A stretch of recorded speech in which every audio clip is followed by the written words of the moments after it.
This is called Parental Control, March 23rd, 08.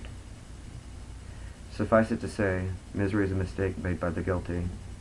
A sad endeavor to conceal a sorrowful mistake and grieving for a life lesson unlearned, now remaining obscured. And moving upwards at a pace that no radar could possibly ever detect.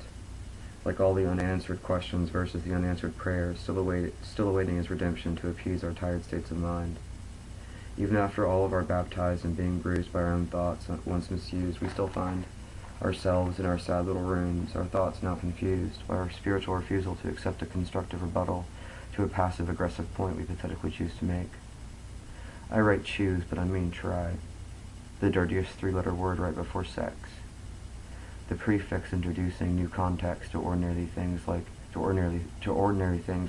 angles and athletes. Parents apparently provide some solid advice until they trip on their imperfections and swallow their own tongues. Because, after all, they were young once. I desperately try to make friends with the wise so I can say I never purposely lied. When it comes to redemption, do my predecessors neglect to mention that it never arrives until you remember to listen? I pray that I can one day surpass the mistakes that my parents have made. In selfishness, I believe that it's possible to supersede the parental maladies that befall a child breathing infancy. It's dangerous, it seems, for father to want me to be like he be, for father to want me to be like he, dream like he dreams, or scream like he screams. And subsequently danger lurks, equally behind a mother who desires her unwitting offspring to inherit both her torments and her tragedies.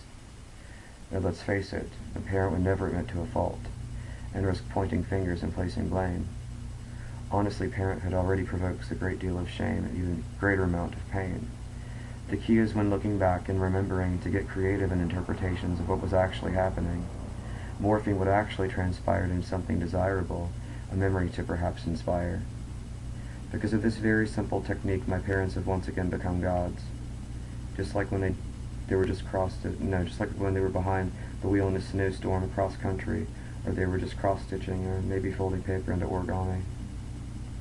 Purposefully, I still place them in a place in my imagination where they can still solve all my problems with their infinite wisdom. Ultimately, it was by choice they made the decision to become a mother and a father, and wade through the darkness of indecision. They still, even now, impress me and make me proud that they found love in a world so lacking and so many without.